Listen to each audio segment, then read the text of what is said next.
বাবাজিরা গো, গভীর খেয়াল করে কথাগুলো শুনবেন।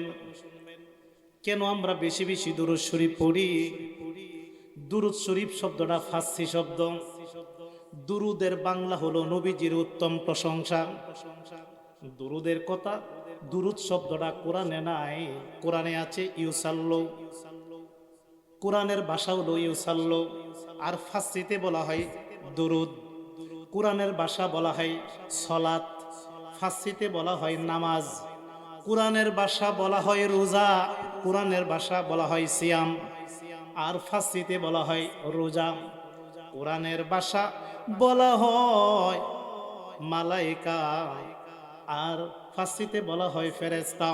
কোরআনের ভাষা বলা হয় জান্নাত জাহান্নাম, আর ফার্সিতে বলা হয় বেহেশত দোজখ। তাহলে আমরা বাঙালিরা উর্দু ফার্সি শব্দটা বেশি ব্যবহার করি, আমরা দুরুদ ব্যবহার করি। দুরুদের আরবি হলো ইউসাল্লু। ইউসাল্লু আর দুরুদ এক কথাই। দুরুদের বাংলা হলো নবীজির উত্তম প্রশংসা। নবীজির উত্তম প্রশংসা শুধু আমরাই করি নাই, দুরুদ নবীজির উত্তম প্রশংসা করে আমার আল্লাহ। জোরে জোরে কোন সুবহানাল্লাহ। এখন আল্লাহ ফেরেশতা গণকে নিয়ে নবীজির উত্তম প্রশংসা করে। আমরা গোয়াতলাবাসী সবাই নবীর উত্তম প্রশংসা করতে চাই কি চায় না? কেন দুরূদ শরীফ পড়ব না? সহিহ তিরমিজিতে হাদিস খানা আছে বাবা, যে হাদিস খানার রাবি হলো হযরত ওমর ফারুক রাদিয়াল্লাহু তাআলা আনহু। ইনি বলেন, আমার নবী বলেছেন, ইন্নাদ দুআ মাওকুফুন বাইনাস সামাই ওয়াল আরদি লা ইয়াসআদু মিনহা শাইউন হাত্তা তুসাল্লি আলান নাবিকা। হাদিস, আমার নবী বলেছেন, কোন দোয়া আল্লাহর দরবারে পৌঁছে না। আজকে আজকে গোয়াতলা বসে মাহফিলে বসে দোয়া করুন, এই দোয়া আল্লাহর দরবারে পৌঁছবে না। মসজিদে বসে দোয়া করুন, এই দোয়াটাও আল্লাহর দরবারে পৌঁছবে না। ঈদগানাতে বসে দোয়া করুন, এই দোয়াটাও আল্লাহর দরবারে পৌঁছবে না। আসমান জমিনের মধ্যবর্তী স্থানে ঝুলন্ত অবস্থায় ঝোলানো থাকে হাত্তা তুসাল্লি আলান নাবিকা, যতক্ষণ পর্যন্ত নবীর মহব্বতে দুরূদ শরীফ পড়া না হয়। যদি নবীর মহব্বতে দুরূদ না থাকবে, ততক্ষণ পর্যন্ত এই দোয়া আল্লাহর দরবারে পৌঁছবে না। জোরে জোরে কোন সুবহানাল্লাহ। তাহলে আল্লাহর দরবারে দোয়া পৌঁছাইতে হলে দুরূদ শরীফ লাগবে কি লাগবে না? এই জন্য আমরা বেশি বেশি দুরূদ শরীফ পড়ি। আমরা গোয়াতলাবাসী আরো জেনে নিন, কেন আমরা বেশি বেশি দুরূদ শরীফ পড়ি বাবা। আমার নবী বলেছেন, যারা আমি নবীর মহব্বতে একবার দুরূদ শরীফ পড়বে, তাদের আমলনামা থেকে 10টা গুনাহ কাটিয়ে দেওয়া হইবে। যারা আমি নবীর মহব্বতে একবার দুরূদ শরীফ পড়বে, তাদের আমলনামার মধ্যে 10টি নেকি লেখা হবে, 10টি গুনাহ কাটা হবে, 10টা সম্মানের দরজা বাড়িয়ে দিয়ে থাকবে। শুধু তা নয়, যারা বেশি বেশি দুরূদ শরীফ পড়বে, হাসরের ময়দানে সে আমার কাছাকাছি থাকবে। যারা বেশি দুরূদ শরীফ পড়বে, হাসরের ময়দানে আমি নবী তার সাথে মোলাকাত করব। সুবহানাল্লাহ বলো। আমার নবী বলেন, যারা বেশি বেশি মহব্বতে দুরূদ শরীফ পড়বে, যারা বেশি বেশি আমি নবীর মহব্বতে দুরূদ শরীফ পড়বে, আমার নবী বলেন, তাদেরকে শাফায়াত করা আমি নবীর জন্য ওয়াজিব হয়ে যায়। শুধু তা নয়, যারা নবীর মহব্বতে বেশি বেশি দুরূদ শরীফ পড়বে, আমার নবী কয় তাদের ঈমান নিমিত্ত হবে। যারা বেশি বেশি দুরূদ শরীফ পড়বে, হাসরের ময়দানে আমার রহমতের ছায়ার নিচে তারা স্থান পাবে। তাহলে বাবা, আমরা সবাই মহব্বতে বেশি বেশি দুরূদ শরীফ পড়তে চাই কি চায় না? আমার বাবার বাবাজিরা গো, কোটি কোটি ফেরেশতা আছে। এই কোটি কোটি ফেরেশতাদের লিডার ৬০ জন লিডার আছে। একজন হলো জিবরাইল, একজন হলো মিকাইল, একজন হলো ইসরাফিল, একজন হলো বাবা আজরাইল। এই ৬০ জন একত্রিত হয়ে আমার আপনার নবীজির কাছে গিয়া বললেন, ইয়া রাসূলুল্লাহ, নবী গো, ও দয়াল নবী, মায়ার নবী, আমরা ৪ জন ফেরেশতাদের লিডার আপনার দরবারে আসছি একটা আরজি নিয়া। যদি আমাদের আরজিটা যদি আপনি কবুল করতেন, ধন্য হতাম। আমার নবী বললেন, তোমার আরজিটা করো। এই মুহূর্তে আজরাইল আলাইহিস সালাম বলতেছেন, ইয়া রাসূলুল্লাহ, নবী গো, ও দয়াল নবী, মায়ার নবী, আপনার উম্মতে মুহাম্মদে যদি আপনি নবীর মহব্বতে প্রতিদিন যদি 10 বার দুরূদ শরীফ পড়ে, তাহলে আমি আজরাইল ওয়াদা দিলাম তাদের মৃত্যুটা নবী রাসূলের ইন্তিকাল যেভাবে করে সহজ করে যদি 10 বার আপনি নবীর মহব্বতে প্রতিদিন দুরূদ শরীফ পড়ে এই উম্মতটারে আমি নবী রাসূলের মতো আমি সহজ করে তাদেরকে জান কবজ করব। আমার নবী বললেন তোমার আরজি কবুল করলাম। এই মুহূর্তে ইসরাফিল আলাইহিস সালাম বললেন ইয়া রাসূলুল্লাহ নবী গো আমার আরজিটা হইল আপনি নবীর মহব্বতের উম্মতেরা যদি আপনি নবীর ভালোবাসা লইয়াম আপনি নবীর মহব্বত লইয়াম প্রতিদিন নিয়মিত যদি 10 বার দুরূদ শরীফ পড়ে আমি ইসরাফিল ওয়াদা দিলাম আমি হাসরের ময়দানে সেজদাতে পড়ব আর আল্লাহর কাছে আবেদন করব মাবুদ যে নবীর মহব্বতের উম্মতেরা প্রতিদিন 10 বার দুরূদ শরীফ পড়বে আল্লাহ তুমি তাদেরকে যতক্ষণ পর্যন্ত ক্ষমা না করে জান্নাতবাসীর সার্টিফিকেট না দিবা ততক্ষণ পর্যন্ত আমি ইসরাফিল মাথা উঠাইব না। আমার নবী বললেন যাও এটাও কবুল করলাম। এই মুহূর্তে মিকাইল আলাইহিস সালাম বলতেছেন ইয়া রাসূলুল্লাহ নবী গো আমার আবেদন হলো আমার আরজি হলো আপনি নবীর উম্মতেরা যদি আপনি নবীর মহব্বতে শর্ত হলো আপনি নবীর ভালোবাসা লইয়া আপনি নবীর মহব্বত লইয়া যদি প্রতিদিন 10 বার দুরূদ শরীফ পড়ে আমি মিকাইল ওয়াদা দিলাম গো নবী হাসরের ময়দানে আপনার কাউসার আমি নিজ হাতে তাদেরকে পান করাবো। আমার নবীকে যাও কবুল করলাম। পরিশেষে জিব্রাইল আমিন বলতেছেন ইয়া রাসূলুল্লাহ নবী গো আমার আবেদন হলো আপনি নবীর মহব্বতের উম্মতেরা যদি 10 বার দুরূদ শরীফ পড়ে গো নবী আমি ওয়াদা দিলাম আমি জিব্রাইল তাদেরকে মুহূর্তের মধ্যে বিজলির মতো আমি ফুল সেরাত পার করে দিব। আমার নবীকে যাও কবুল করলাম। এখন আপনারা নিশ্চয়ই বুঝতে পেরেছেন দুরুদের মধ্যে কত বড় ফজিলত। যদি নিয়মিত 10 বার দুরূদ শরীফ পড়েন তাহলে কত কিছু পাবেন আমি ইতিপূর্বে বর্ণনা করলাম। তবে বাবা দুরূদ পড়তে হবে মহব্বতে ভালোবাসা লইয়া। যদি মহব্বত না থাকে দুরুদের পড়ার মধ্যে কোনো লাভ নাই। দুরুদ অনেক প্রকারের দুরুদ আছে। যারা বড় দুরুদ পারেন না ও মা বোনেরা শোনেন, যদি বড় দুরুদ না পড়তে পারেন না শিখতে পারেন ছোট একটা দুরুদের কথা বলে যায় 2 কথার একটা দুরুদ, এটা পড়লে এটার বরকত পেয়ে যাবেন। এটা হলো সাল্লাল্লাহু আলাইহি ওয়াসাল্লাম, সাল্লাল্লাহু আলাইহি ওয়াসাল্লাম, সাল্লাল্লাহু আলাইহি সাল্লাম। এটাও কিন্তু দুরুদ। এই দুরুদ যদি পড়েন তাহলে দুরুদের বরকত পেয়ে যাবেন। যে কোনো দুরুদ পড়তে পারেন। এই দুরুদ সবচেয়ে ছোট দুরুদ হলো সাল্লাল্লাহু আলাইহি ওয়াসাল্লাম। এই দুরুদটা পড়লো দুরুদের বরকত পেয়ে যাবেন। তাহলে আজকে আমরা এখানে যারা বসছি আমরা যদি পবিত্র দয়াল নবীর রেজা পেতে চাই, দয়াল নবীর দয়া পেতে চাই, তাহলে আমরা সবাই মহব্বতের দুরুদ পড়া দরকার আছে কি নাই? দুরুদ পড়ো রে সালাম জানাও সোনার মোদি। দুরুদ পড়ো রে সালাম নিজে খুদা আশিক হইয়া ফেরেশতাগণকে সাথে নিয়া দুরুদ পড়েন সোনার মদিনা। দুরুদ পড়ো রে সালাম জানাও সোনার মদিনা। দুরুদ পড়ো রে সালাম সোনার মদিনা। কি খারাপ লাগে? নবীর মহব্বতে নবীর সম্মান গাইতে চায় কি চায় না? কেন গাইবেন জানেন? নবীর সম্মান গাইলে নবী খুশি হয়। নবীর সম্মান যারা গায় যদি ঘুমায় ঘুমের ঘরে আল্লাহ নবীর দিদারও পেয়ে যেতে পারে।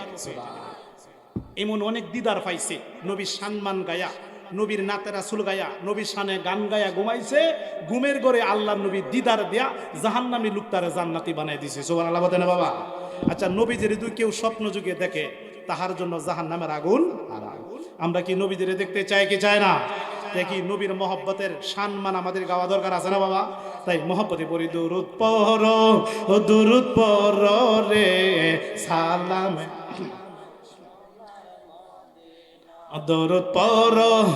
দুরুদ পড়ো রে সালাম। আল্লাহ যখন একা ছিল কোনো কিছু নাহি ছিল, তখন আল্লাহ নবীকে বানায়। আল্লাহ যখন একা ছিল, কোনো কিছু নাহি ছিল, তখন আল্লাহ নবীকে বানায়। আল্লাহ পাকের নূর দিয়া নবীজিকে বানাইয়া, আল্লাহ পাকের নূর দিয়া নবীজিকে বানাইয়া, নবীর প্রেমে হইলেন দিওয়ানা। দরুদ পড়ো, দরুদ পড়ো রে, সালাম জানাও সোনার মন। দরুদ পড়ো, দরুদ পড়ো রে, সালাম না। দরুদ পড়ো, দরুদ পড়ো রে, সালাম। নবীর দুরুদ সালাম জানাতে বলছেন আল্লাহ কোরআনেতে। নবীর দুরুদ সালাম জানাতে বলছেন আল্লাহ কোরআনেতে। সূরা আহজাব আল্লাহর ঘোষণা।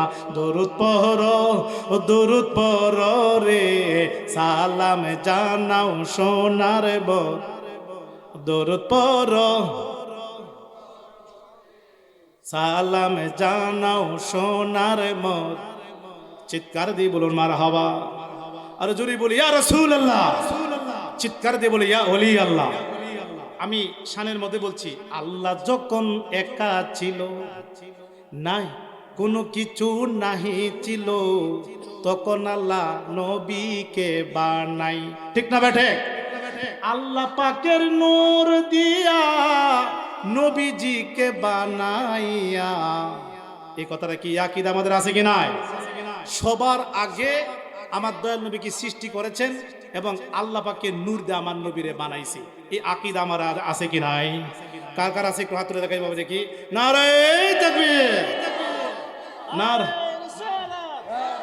ওলি আল্লাহ যেখানে, নূর নবীজি যেখানে, মিলাদ কিয়াম যেখানে, সবাই বলে মারহাবা। এই যে বাবা দেখছেন একটা কিতাব, সবাই আমার দিকে তাকান। এই কিতাবটার নাম নসরাতিব জিক্রু নাবিউল হাবিব সাল্লাল্লাহু আলাইহি সাল্লাম। কিতাবটা লিখেছেন দেওবন্দীদের হাজার হাজার আলেমদের মাতার তাজ, যার নাম আশরাফ আলী থানভী। এটা বাংলাদেশের যত কওমি মাদ্রাসার মুহতামিম আছে সবার মাতার তাজ। ইনি কে বলছেন, ইনি নাকি হাকিমুল উম্মত, তারা উপাধি দিয়েছে। এই কিতাবটা আমি দেওবন্দ থেকে সংগ্রহ করছি, ইন্ডিয়া থেকে, ভারত থেকে সংগ্রহ করা হয়েছে। নসরাতিব জিক্রুন নাবিউল হাবিব সাল্লাল্লাহু আলাইহি সাল্লাম। কিতাবটা কিন্তু বাবা উর্দু অরিজিনাল কিতাব। আশরাফ আলী থানভী উনি নিজ হাতে বাবা কিতাবটা লিখেছেন। এই কিতাবের মধ্যে কি লেখা আছে রে বাবা, যদি এই কিতাবের কথাটা তারা মানতো, তাদের সঙ্গে আমাদের ঝগড়া হইতো না, তাদের সঙ্গে আমাদের তর্ক বিতর্ক হইতো না। তারা উনারে বড় হুজুর মানে ঠিকই, উনারে হাকিমুল উম্মত মানে ঠিকই, কিন্তু কিতাবের কথা মানে না। ওনার কিতাবের মধ্যে উনি যে কথাগুলা লেখছে, আমরা যে আমল করি, আমরা যে আকীদা রাখি, এই আকীদার কথা এই কিতাবের মধ্যে ভরপুর রয়েছে। জোরে জোরে কোন সুবহানাল্লাহ। আশরাফ আলী থানভী, আশরাফ আলী থানভী যিনি হাজার হাজার কিতাব লেখছেন, এত বড় কওমি আলেম, পৃথিবীর মধ্যে যাকে হাকিমুল উম্মত তারা উপাধি দিয়েছেন। এই আশরাফ আলী থানভী তার নিজের লেখা কিতাব 25 পৃষ্ঠার মধ্যে বাবা উর্দুতে লেখেন নূরে মোহাম্মদ সাল্লাল্লাহু আলাইহি সাল্লামকে বয়ান মে, মানে নূরে মোহাম্মদ সাল্লাল্লাহু আলাইহি সাল্লামের বয়ান। এখানে বলতে কি পহলে রওয়ায়াত হযরত জাবের ইবনে আব্দুল্লাহ আনসারী রাদিয়াল্লাহু তাআলা আনহু ফরমায়া, मैंने रसूलुल्लाह सल्लल्लाहु अलैहि वसल्लम अर्ज किया, मेरे माँ बाप कुर्बान हो, अल्लाह ताला तमाम चीज़ों से पहले चीज़ों से पैदा किया।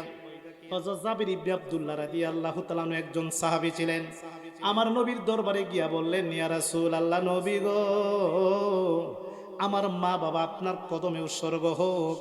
আমি জানতে চাই গো নবী, আমার আল্লাহ সব কিছু সৃষ্টি করার আগে আল্লাহ কি বানাইছে, কি সৃষ্টি করেছেন? তখন আমার নবী বলেন, আপ সাল্লাল্লাহু আলাইহি সাল্লাম ने इरशाद फरमाया, আমাদের নবী इरशाद फरमाए, या जाबेर है जाबेर, अल्लाह ताला ने तमाम चीज़ों से पहले তোমার এই নবী নূর কো আপনি নূর পয়দা কিয়া, চিৎকার দেখুন সুবহান। আমার নবী কয় জাবের রে, তুমি শুনে রাখো, জেনে রাখো, আমার আল্লাহ সব কিছু বানানোর আগে তোমার নবীর নূর আল্লাহর নূর থেকে বানাইছে সুবহান। শুধু তা নয় বাবা, উনি আরো লেখেন তোমার নবীরে কখন বানাইছে। হে জাবির তুমি শোনো, তোমার নবীরে কখন বানাইছে। উস অক্তনা লোহ তাহানা, কলম তাহানা, বেহেজ তাহানা, দুজক তাহানা, ফরশত তাহানা, আসমান তাহানা, জমিন তাহানা, সুরুজ তাহানা, চাঁদ তাহানা, দিন তাহানা, ইনসান তাহানা। জোরে জোরে কোন সুবহানাল্লাহ। জাবের রে, তোমার নবীর আল্লাহ কখন বানাইছে? যখন আসমান ছিল না, জমিন ছিল না, চন্দ্র ছিল না, সূর্য ছিল না, কোনো মানুষ ছিল না, জিন ইনসান ছিল না, তখন তোমার নবীর নূর আল্লাহ বানাইছে সুবহান। শুধু তা নয় বাবা, ইয়াসসাব আলী তানবী এর পরের পৃষ্ঠায় লেখেন বাবা, হযরত আলী রাদিয়াল্লাহু তাআলা নূরে আওয়াজে ফরমায়া আদম আলাইহিস সালাম के पैदा आहर ने 14,000 साल पहले अपने नूर हुजूर में एक नूर रखता है। ইয়াসসাব আলী তানবী হুজুর আলাকেন মাওলা আলী রাদিয়াল্লাহু তাআলা থেকে বর্ণিত। উনি বলেন, দুনিয়ার মানুষ রে তোমরা জেনে রাখো আমার নবী কখন থেকে নবী। ইয়াসসাব আলী তানবী হুজুর লেখেন, দুনিয়ার মানুষ রে তোমরা জেনে রাখো আমার নবী কখন থেকে নবী। অনেকে বলে 570 খ্রিস্টাব্দে 12 রবিউল আউয়াল তারিখে, 12 রবিউল আউয়াল তারিখে নবী নাকি জন্মগ্রহণ করছে। এরপরে 40 বছর বয়সে নাকি নবী হইছে। ইহার আগে নাকি নবী ছিল না। জোরে কুন্না নাউজুবিল্লাহ। আমাদের আকীদা কি বাবা 40 বছর বয়সে নবী না, এর আগে নবী? তাহলে তাদের বড় হুজুর ইয়াসসাব আলী তানবী রাখেন, কে বলে রে নবী 40 বছর বয়সে নবী? উনি ওনার কিতাবে লিখতেছেন আমার নবী কখন থেকে নবী। শুনো, তোমরা শোনো, আমার নবী কে আদম নবীকে যখন আল্লাহ বানাইছে, আদম নবীকে বানানোর আরো 14,000 বছর আগে আল্লাহ নবীকে আল্লাহ নূর দেয়া নবী বানায়া রাখছে। তাহলে